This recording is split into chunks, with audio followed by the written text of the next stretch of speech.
Hello again, everybody.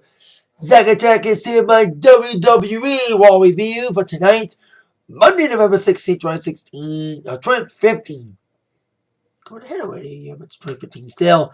It's almost near 2016. Can't believe it's near the end of this year, especially with Thanksgiving ahead. You know what that means. Survivor Series is coming up, and it's Sunday. This is, of course, the final Raw before Survivor Series, and being from Greenville, North Carolina. Now, with this being the go-home show for Survivor Series, and with the title tournament still on the way, not bad of a Raw tonight. Yeah, you look at the brackets for the tournament, kind of seem a little predictable, but the semifinal matches the quarterfinals were really good tonight. One was really good. Well, I think they're all good. One really stood out. It puts you at the end segment, which I was surprised that was the last segment. But they made it a really good segment to end it. Spoiler, it includes the Divas. So I was like, wow. They're going to end with that, and boy, oh boy, they had a good ending. Now, if you haven't noticed, this is my first Raw review in about 2 or 3 weeks. Because I haven't been making and not been watching Raw at all live for a couple weeks since I've been on vacation. Went to Atlanta, which is going to be the home of Survivor Series Sunday. We went to North Carolina. So I've been on vacation. I did watch a little bit of Raw last week, but not a lot of Raw lately because I've been on vacation. So a lot's happened since my last Raw review, hasn't it? 3 weeks ago, Paige was still kind of a member of PCB. And the New Day were dominant and still on. And what changed in the last 2 weeks? Oh yeah, Seth Rollins was WWE champion. Of course, as we all know now, Seth Rollins had to be forfeiting the championship because of a devastating knee injury. It's sad to see Rollins lose this way. You know, yes, his championship reign has been poorly managed and poorly booked, with him getting overlooked and him mostly winning by cheating. A little bit too much. Like, having a superstar champion, heel champion, get help and cheat to win is not unusual. But it happening all the time, it seemed like, for all of Rollins' matches. Only 1 or 2 matches of his title matches ended cleanly. And yet, everyone interfering. Taker, the Authority, and even John Storm got involved in one of his matches back at SummerSlam. So to see Rollins lose at all is like shocking. This way is like sad by injury. You know, I hope for the best for him, and maybe he'll get a big babyface turn when he comes back. Till then, we have this tournament on the way. Before we get to the first of the 4 quarterfinal matches tonight, we have another thing that happened since I was gone. Taker and Kane came back. There's another thing that was happening that's changed since I've been gone. Taker and Kane were taken out by the Wyatt family. And now they're back. They came back last week at the end. I didn't see the last segment of Raw live last week, with Kane and Taker coming back to take down the Wyatt family, leading towards a match that we all knew was going to happen. Taker and Kane against the Wyatts. In some way, shape, or form. I was thinking maybe it's a Survivor Series match, since, by the way, we still don't have a traditional Survivor Series match yet. What the fuck? Hope we get one on SmackDown, but come on!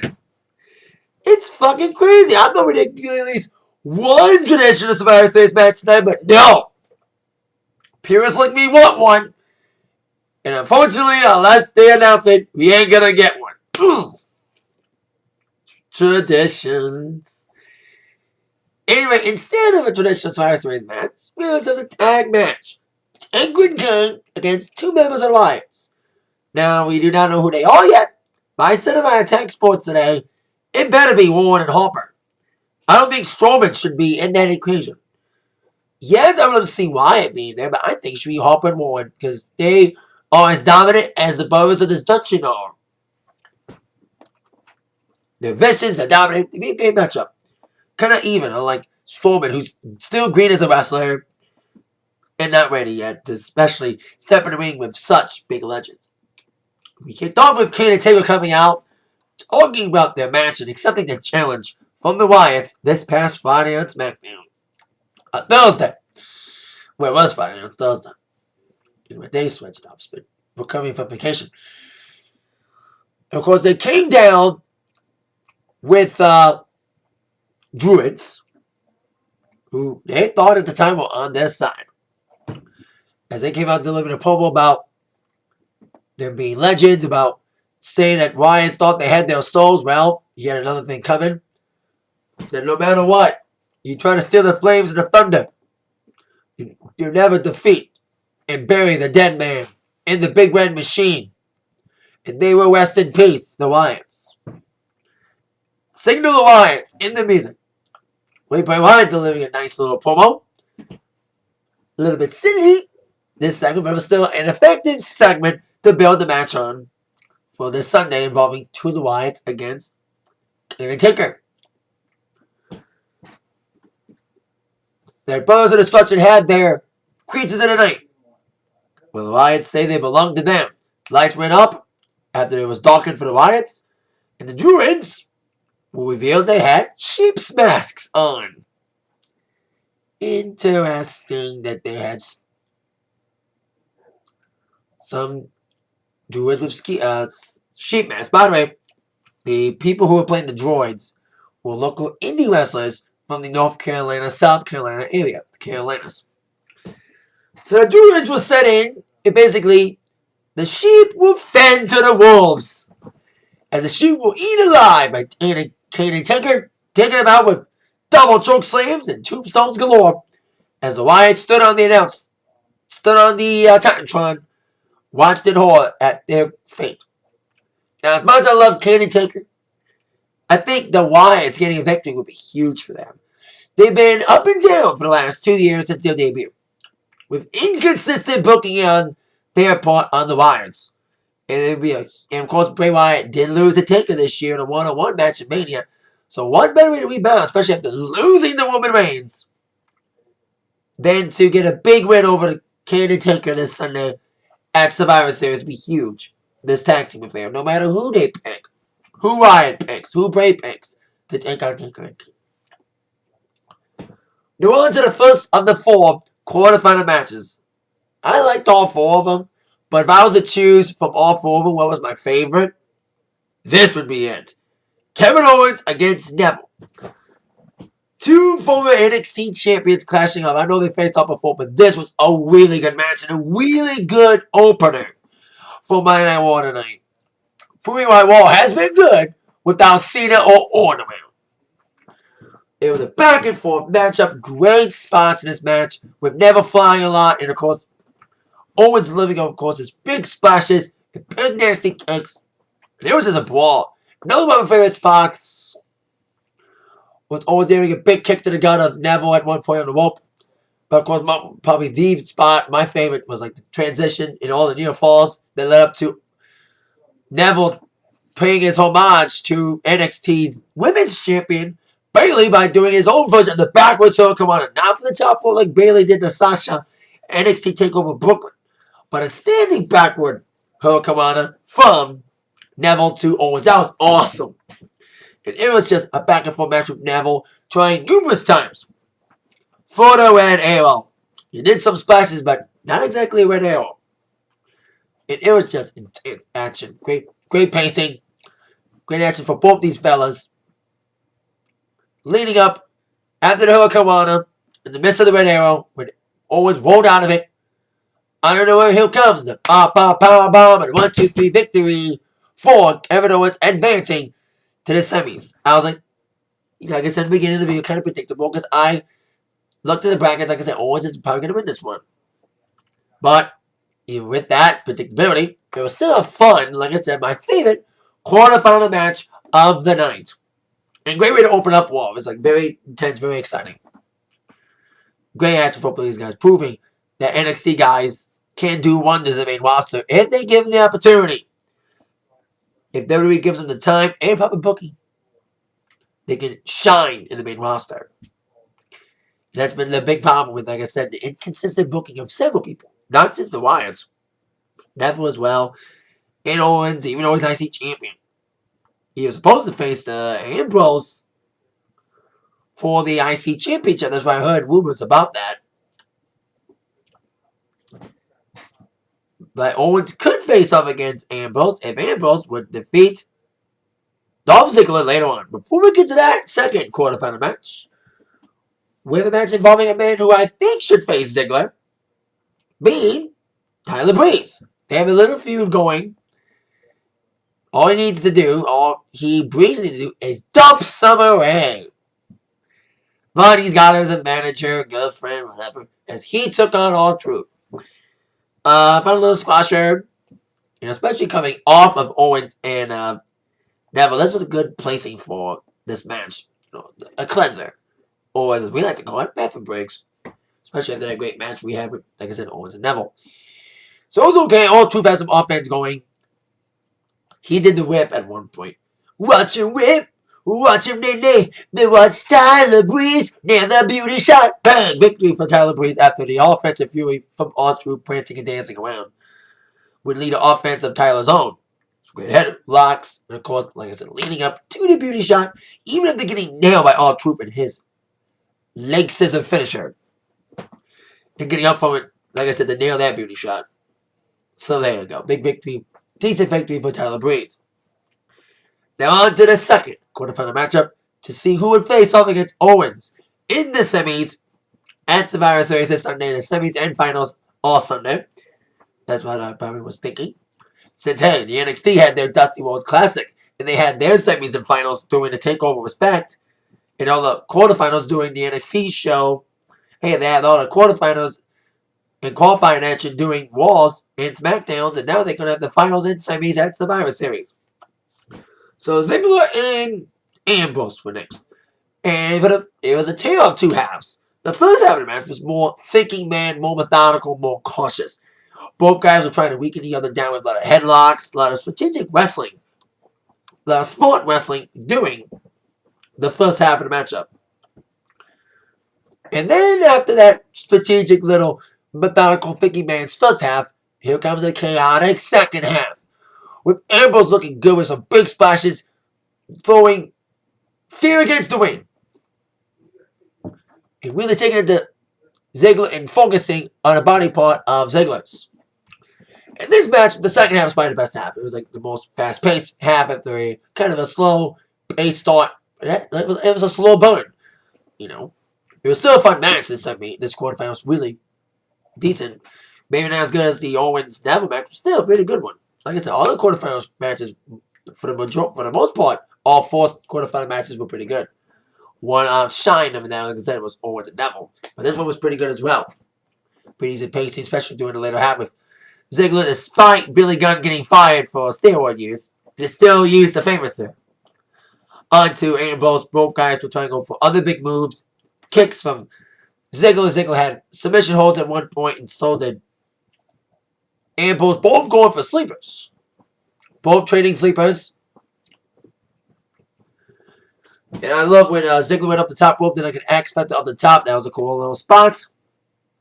And Ambrose went for his lunatic fringe clothesline, then super kicks, and going back and forth with the punches, with the bouillers, headbutt from Ziggler.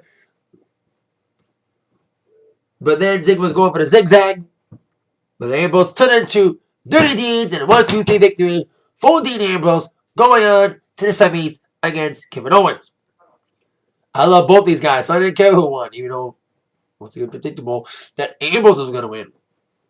Especially, like I said, once again, look at the brackets. So, fun match between these two guys. A little bit of a slow burn. That's what it was, slow burn. Kind of a thinking match first half and a crazy second half. So, there you go. Now, on to our next matchup. A 6-man tag. The New Day taking on the Usos with their new partner, Ryback. Last week, the New Day defeated the Usos and their partner, Neville. So, this week, Usos need a new partner and they got Ryback. Now, I said at the beginning of the video that I'm still upset that a week before Survivor Series, we still don't have a Survivor Series match. I wonder what's more sad, that we're 6 days away from Survivor Series and still don't have a Survivor Series match, or the fact that we're 6 days from Survivor Series and the New Day doesn't have a match yet. That fucking sucks. That fucking sucks. The New Day doesn't have a match. No, there's their Survivor Series match yet. It's like, what the hell? The New Day is like the most dominant faction, and you don't have a match for them yet. Probably against the Usos. Maybe they're saving it for TLC. Maybe that's to be a traditional Survivor Series match. Especially seeing from the ending of this matchup. Fun little six-man tag. With the Usos flying early, especially Jay doing a big splash on the New Day on the outside and landing barely against the barricade. Especially for a guy that's recovering from a shoulder injury. It's been out since WrestleMania. I love when the New Day came out and did like the parody of the Usos, Chant Mania. That's why I love the New Day, man. I love they finally found the niche. You know, when they debuted about a year ago, they just changed their outfits. And now they've really became a great heel team. Aggressiveness and funniness combined. Especially when they were like, ooh, ow! That was funny. I love them. I love them. New Day rocks indeed. So after Jay got the big splash on at Jimmy too, Jay was isolated in the corner for the majority of the match. Against the New Day, tagging in and out with all three guys taking him out. And at one point, as Jay was he was even trying for his brother, but he couldn't get there, and he only had right back in for the tag, but the referee did not see it. But did see Big E tag in, as Big E would continue to isolate Jimmy's partner, Jay, in the corner, while I went back in to make the save and taking out everybody with meat hooks. And in the midst of his tantrum, after not being able to tag in, he nailed the referee, causing a disqualification and the New Day victory by DQ. So I think there might be a rematch at Survivor Series. But there should be a four-man elimination match. It should not be a six-man. It should be a four-man or 10-man traditional Survivor Series match. Like I said, there hasn't been one. It's sad, man, that the novelty of the Survivor Series matches, maybe we may not even have one this year. Maybe because of this tournament, maybe we may not see a traditional Survivor Series match, which a year without it may not hurt, but for viewers like me, we want to see a Survivor Series match. It's what made this pay-per-view. Before the title matches, before all that happened, we didn't get a title match until 91. That's what made Survivor Series special.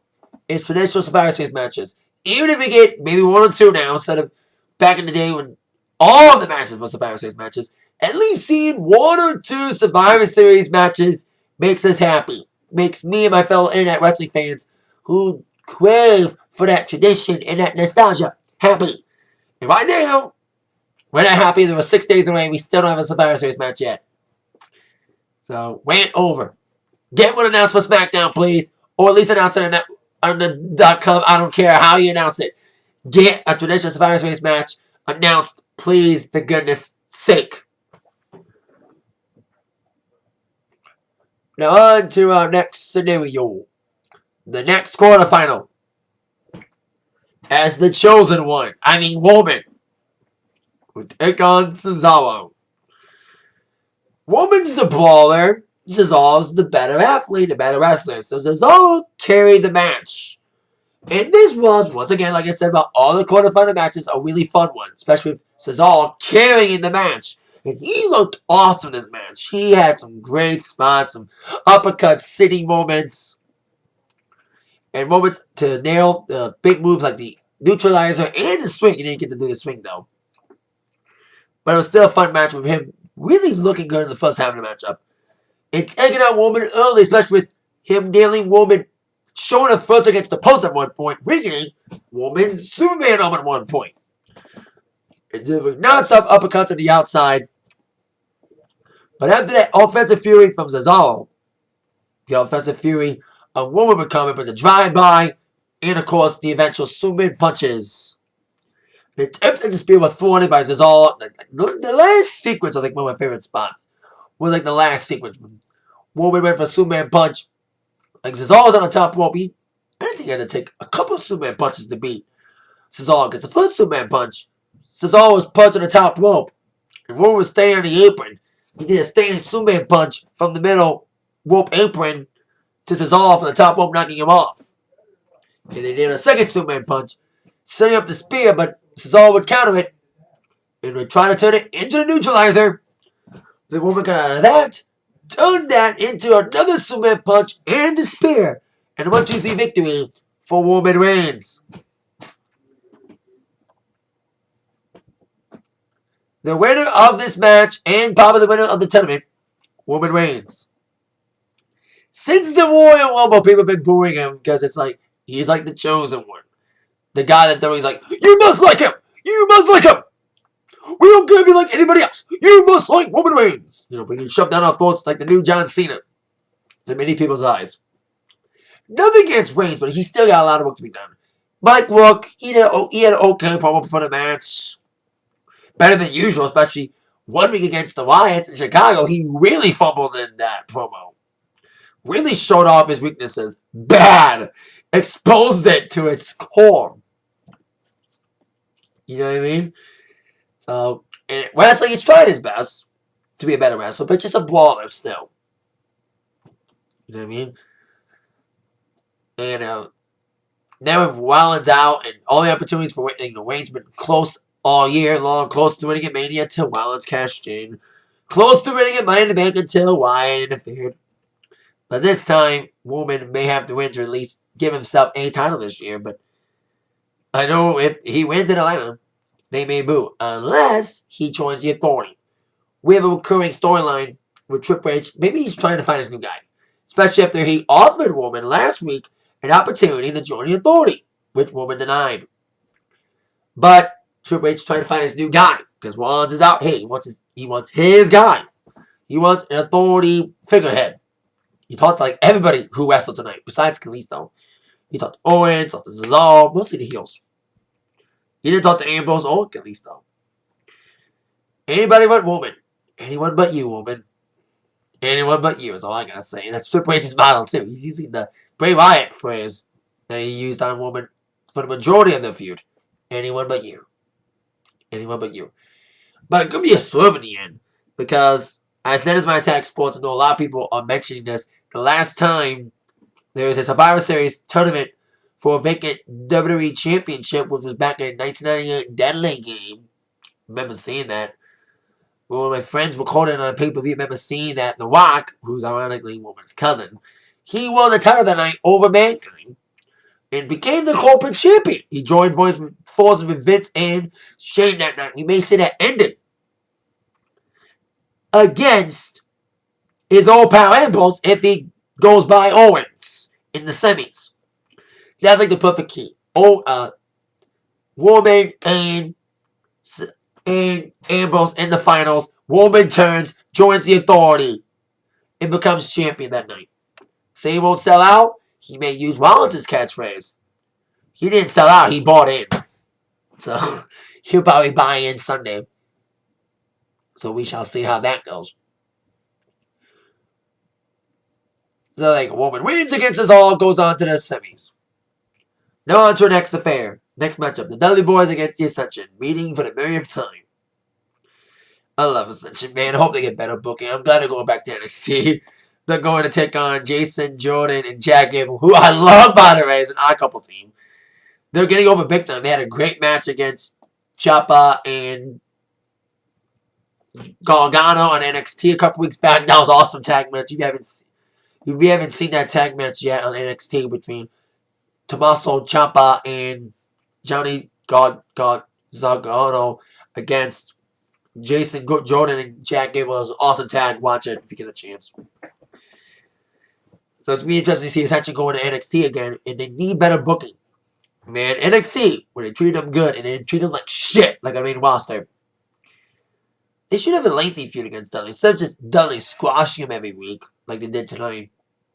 They should have like a lengthy feud, at least try to give Ascension some billing. You know, Dudley's could do wonders for Ascension if they were given a chance to have a lengthy feud with the Ascension. Get better booking, have some great sneak attacks, and really put some time and effort into a proper feud against Dudley's and Ascension. Not just have them squash them every week. If they had the time and effort, if they really wanted to focus on the Ascension, didn't want to bury their asses like they have been for the last 10 months, you know, they would put their time and effort, but no. At least they're trying to put the time and effort in this tournament and in the Divas division, especially for our last segment. Before we get to that, we got to our main event. Speaking of surprise, I was very surprised that this was the last match of the night. Kalisto, who, once again, speaking of surprises, pulled off as big of an upset as Holly Holm defeating Ronda Rousey over the weekend, with Kalisto beating Ryback. I saw that bracket and I was like, oh, Ryback's going to win. There was some predictability, but that was not predictable to see Kalisto win. I thought Ryback was going to get that big. But thankfully, Kalisto shined through. He got to take on Alberto Del Rio in the quarterfinals. Two very good Kalisto and Del Rio being lucha wrestlers, Latin wrestlers. Pretty good matchup. There was some interesting moments with, I think Kalisto was going for some move. He kind of botched it.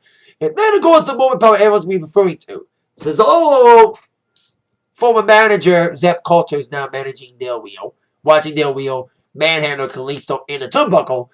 As he was nailing him in the turnbuckle, he grabbed his face, he grabbed his mask. His mask almost fell off. Kalisto's mask almost fell off.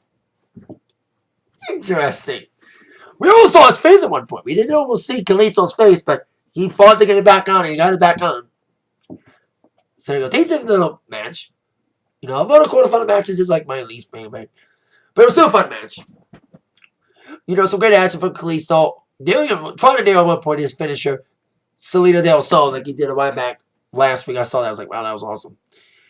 But then a backstabber from Del Rio, big kicks, big moves for both guys in a decent little matchup. With a springboard move, Kalisto trying to go for the finish, like I said, then laying on the top rope, trying to set up for a hook coming up the top, and then Del Rio locked him up in a trio wall, setting him up for the big foot stomp and the 1-2-3 victory for Alberto Del Rio, the United States champion, going on to face Roman Reigns in the semis. Now, I've already just said my predictions already. So we have the brackets set for the semis. So my predictions, Cesaro lost to Rowan. I predicted that in the quarters. But the semis, Owens loses to Ambrose. Roman beats Del Rio. And like I just said just a few minutes ago, my prediction, sadly, Roman Reigns will win. But he will win with help from the Authority and turn on Ambrose. Or maybe Ambrose may turn to make it really less predictable. So, who shall win this tournament? This is the first time I'm ever going to say this. Will it be Ambrose? Will it be Owens? Will it be Del Rio? Or Super Reigns? I got to do the whole thing like I did with Cena. He's faster than the Speedy Boy. Faster than Rey Mysterio. More powerful than a Big Show. Able to bury careers in a single bound. Super Reigns. Instead of Super Cena, it's Super Reigns.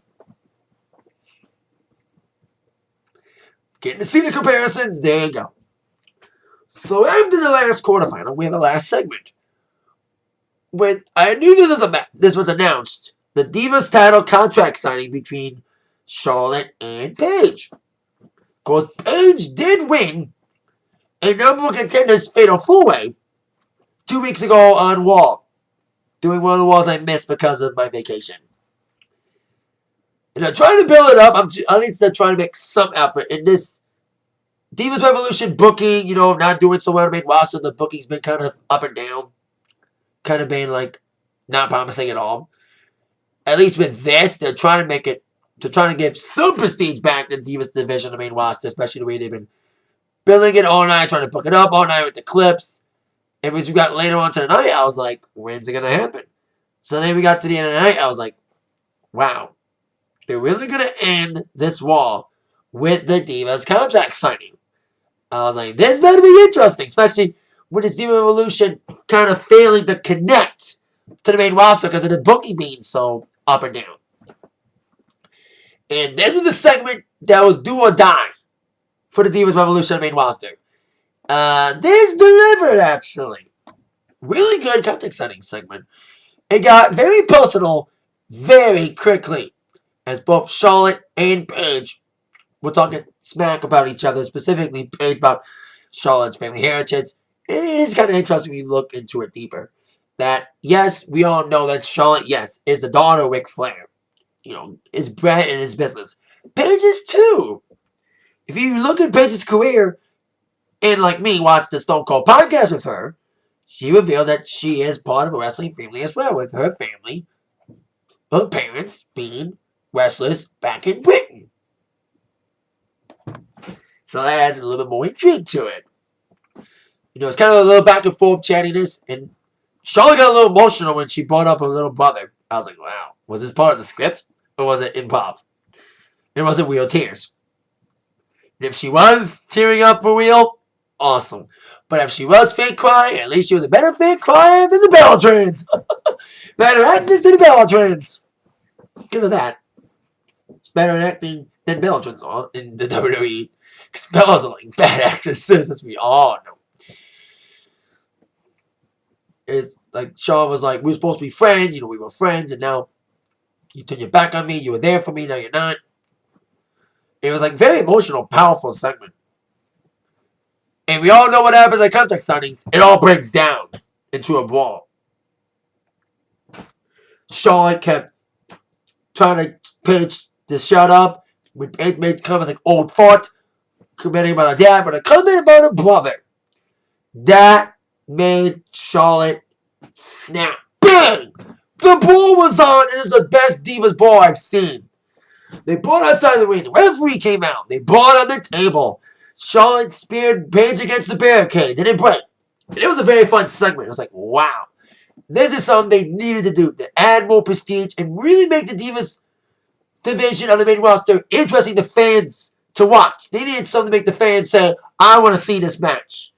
I want to be invested in this match. They needed something to invest in. And this was the perfect way to invest the fans into the Paige Charlotte match with a great ball and wall.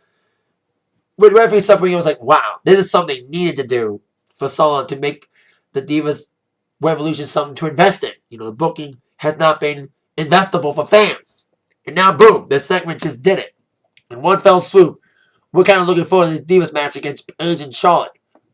Although, broken record again, if you've been watching my regular Raw reviews lately, regular view of my Raw reviews, especially the last couple weeks, broken record time.